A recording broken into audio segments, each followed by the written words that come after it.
ये मैं पिछले वीडियो में ही बता चुका था कि पाई के साथ में कुछ जोड़ें, ठीक है, पाई के साथ में कुछ घटाएं, या पाई के साथ में कुछ मल्टीपल करें, या पाई के साथ में कुछ डिवाइड करें। ठीक है, ये जितना भी प्रक्रिया है पाई के साथ में, ठीक है, पाई के साथ में जोड़ना, पाई के साथ में घटाना, पाई के साथ में गुना करना और पाई के साथ में भाग देना, ये सारे के सारे प्रक्रिया क्या कहलाएगा? अपरिमेय कहलाएगा। क्या कहलाएगा? तो अपरिमेय संख्या कहलाएगा। यानी पहला शुरू तो बात आप ये मान लो कि पाई एक अपरिमेय संख्या है, तो जब ये पाई एक अपरिमेय संख्या है और इसके साथ में आप कुछ भी जोड़ोगे तो वो भी क्या होगा? तो अपरिमेय संख्या होगा। क्या होगा? तो अपरिमेय संख्या होगा। क्लियर ये? यानी इसके साथ में कुछ भी हो जाए, अब ये मैं नहीं कह रहा कि मैं 2 ही आ जाए, ठीक है। और हाँ, कभी कभी आपका क्वेश्चन ये भी उठ सकता है कि अच्छा ठीक है, पाई तो एक अपरिमेय संख्या है और अगर इसी में अगर हम अपरिमेय संख्या जोड़ रहे हैं या कुछ भी घटा रहे हैं, गुना कर रहे हैं, भागा कर रहे हैं, तो अब ये क्या होगा? तो देखिए, अगर पाई के एक तो अपरिमेय पहले संख्या है और अगर इसमें आप अपरिमेय भी जोड़ोगे तो भी ये अपरिमेय ही होगा। कहने का मतलब ये है ना कि ये कोई इसी के कैटेगरी का नहीं है कि आप मल्टीपल करोगे तो आप निकल जाएगा। जैसे कि ये पाई का मान ऐसा नहीं है कि मान के चलो कि √2 है और इसमें आप √2 से मल्टीप्लाई करोगे तो 2 होगा, ऐसा तो है नहीं। ठीक है, पाई का एक अलग ही वैल्यू है और √2 इसमें जोड़ोगे, घटाओगे, गुना करोगे, भागा करोगे तो भी क्या होगा? अपरिमेय होगा। यानी अपरिमेय ये पाई के साथ में तुम अपरिमेय वाला जोड़ो या अपरिमेय वाला घटाओ, ठीक है, गुना करो, भागा करो, तो भी ये क्या होगा? अपरिमेय होगा। किसी भी हालत में अपरिमेय होगा। अब मैं आपको पूरा अच्छा तरीके से बता चुका, ठीक है, पाई के बारे में। तो चलो ठीक है, अगला क्वेश्चन देखते हैं। कभी कभी क्वेश्चन आपको ऐसे आ जाएगा, जैसे मैं क्वेश्चन लिखता हूँ यहाँ पे, ठीक है। जैसे कि क्वेश्चन आपको कभी कभी ऐसे आ जाएगा कि यदि f(x) बराबर दिया गया है, यहाँ पे f(x) बराबर दिया गया है कि x³ minus 5x² plus 2x plus 2, तो f1 का मान क्या होगा? f1 का मान क्या होगा? आप यहाँ पे सोचो कि ये जो दिया गया क्वेश्चन है f(x) बराबर x³ minus 5x² plus 2x plus 3, ये तो पहले त्रिघात बहुपद है, ठीक है, क्योंकि ये इस पे 3 है। चलो यहाँ पे क्या आपको दिख रहा है? 1 दिख रहा है। f के बगल में क्या दिख रहा है? 1 दिख रहा है। 1 दिखने का मतलब है कि इसके जगह पे हमें क्या रखना? 1 रखना पड़ेगा, और जब x के जगह पे 1 रखना पड़ेगा तो इस सारे जगह पे क्या हो जाएगा? 1 हो जाएगा। मैं वैल्यू पुट करके निकाल के देखता हूँ। ये f(x) इतना दिया गया था, f1 निकालना बोल रहा था, तो f1 यहाँ पर लिखते हैं हम इसी के जगह पे। अब इसे हम वैल्यू निकालते हैं, तो x³ यानी 1 के क्यू होगा माइनस 5x का 1, मतलब कि 1 x की जगह पे 1 है ना, तो स्क्वायर तो स्क्वायर दिए, प्लस का प्लस 2, x का मान 1 है, प्लस 2। इसे और हम सॉल्व करते हैं, तो इसे और सॉल्व करेंगे तो ऐसा कुछ हो जाएगा, 1 का क्यू 1 ही होगा, माइनस एक 1 का, देखो 1 का क्यू हो जाए, 1 का स्क्वायर हो जाए, कुछ भी मतलब नहीं होता, ठीक है, उतना का उतना ही रहेगा। यानी 1 का कितनों तुम कर दो, स्क्वायर कर दो, उस पर पावर 5 कर दो, तो वो 1 के 1 ही होगा, ठीक है, आप ये समझ लेना। तो 5 का 5 ही हो जाएगा, प्लस 2 का 2 ही हो जाएगा, प्लस 2 का 2 हो जाएगा, ये वाला। तो अब देखो अब क्या होगा?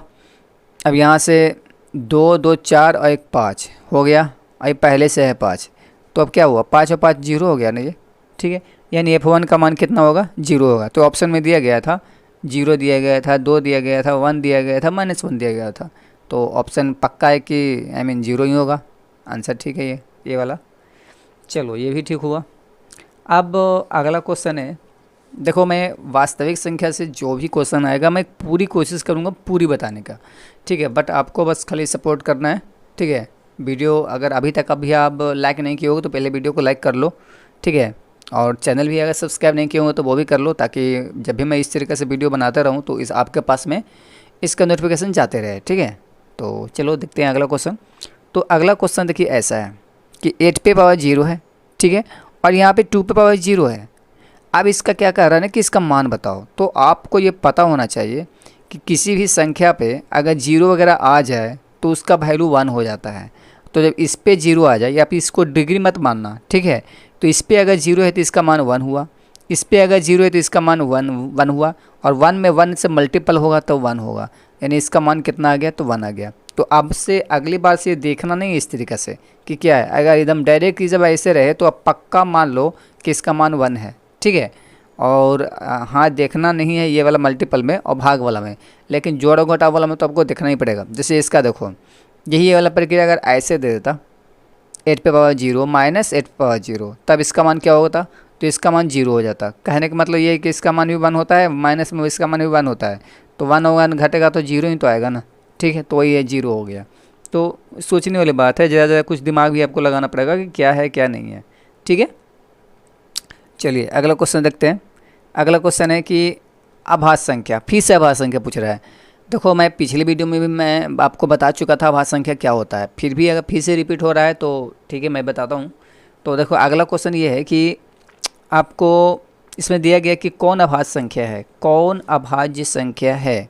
ठीक है ना, आपको पूछा जा रहा है कि कौन अभाज्य संख्या। इसमें ऑप्शन दिया गया है, पहला में है 15, ए में है, और बी में दिया गया है 23 23, सी में है 12 यानी आई मीन 12, और डी में है 75 75।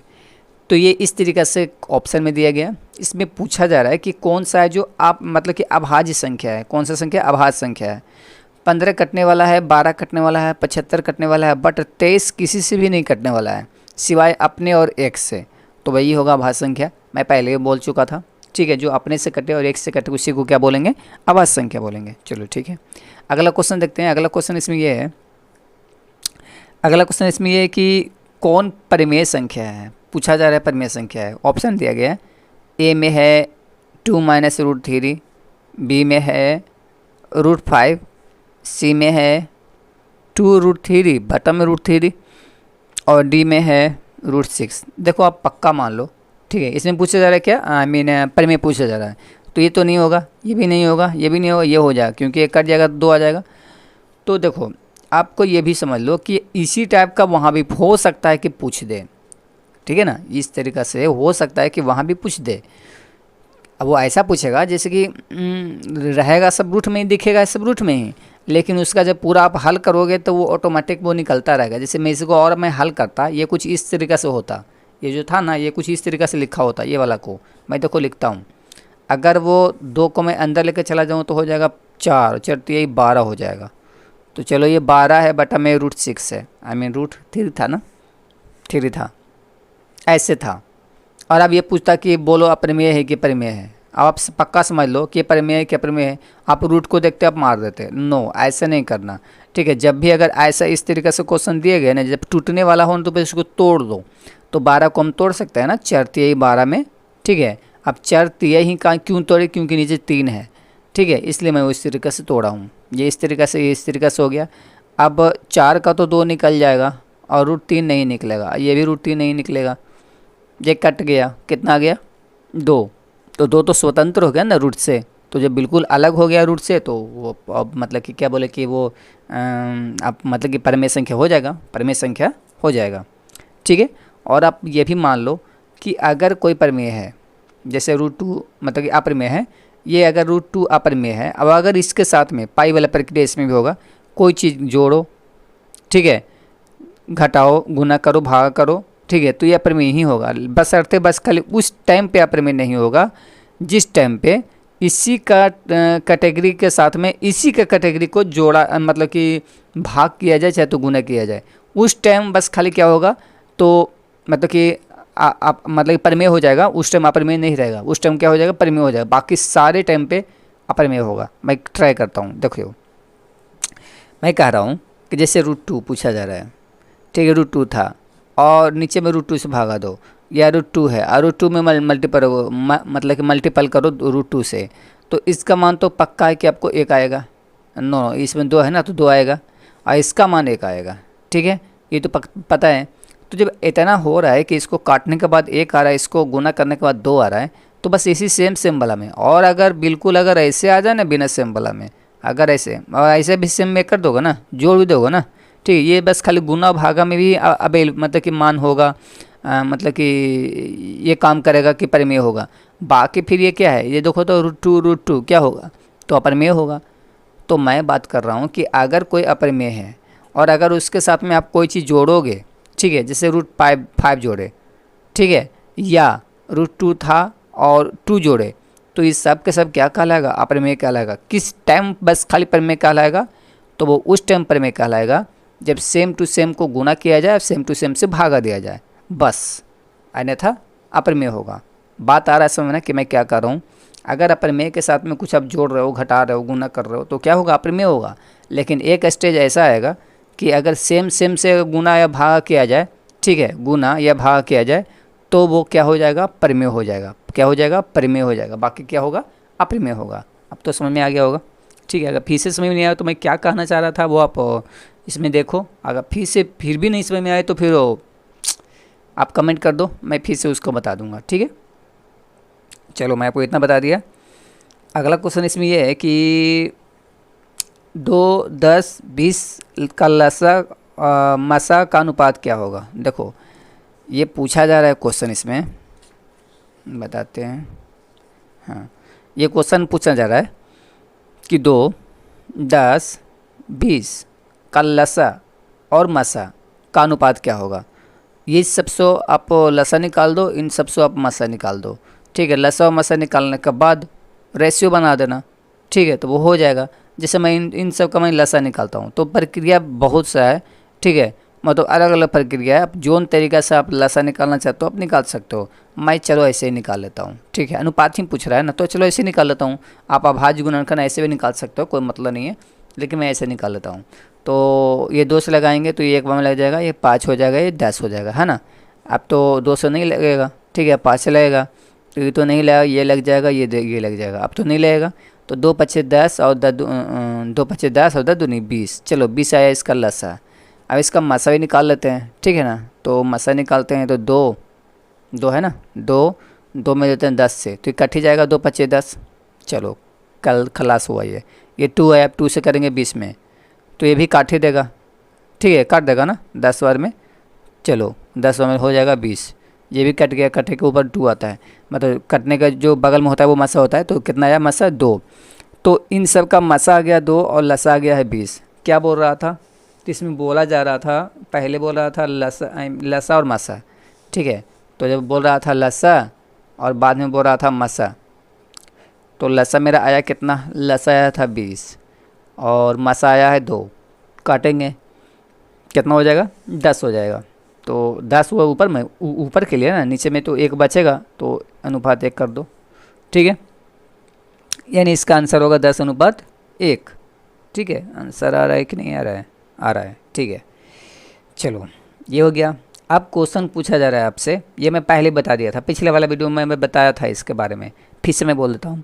सबसे छोटी मतलब अभाज्य संख्या कौन सा होता है, ठीक है। सबसे छोटी अभाज्य संख्या मैं बताया था ना आपको कि सबसे छोटी अभाज्य संख्या कौन सा होता है, तो 2 होता है। कितना होता है, 2 होता है, ठीक है। देखो आज के इस वीडियो में मैं इतना रहने देता हूँ। फिर से मैं देखो, ये कोई ज़रूरी नहीं है कि मैं वीडियो इतना ही में ही स्टॉप कर दूँ। कारण ये है ना कि वीडियो जब ज़्यादा बनता है तो बड़ा बनता है तो अपलोड करने में प्रॉब्लम होता है, बस प्रॉब्लम मेरे को यही है, ठीक है। तो ये पार्ट 2 हुआ किस चीज़ का, तो पार्ट 2 हुआ वास्तविक संख्या यानी रियल नंबर का। अभी पता नहीं कि पार्ट इसका कितना जाएगा। अभी मैं इसमें 1 पेज ही बनाया हूँ, उसमें से भी 1-2 क्वेश्चन बच ही रहा है अभी, जो अभी इतना पार्ट 2 में चला जा चुका है, ठीक है। और वीडियो भी 13-14 मिनट का होने वाला है, तो ठीक है। मिलते हैं किसी नेक्स्ट वीडियो में।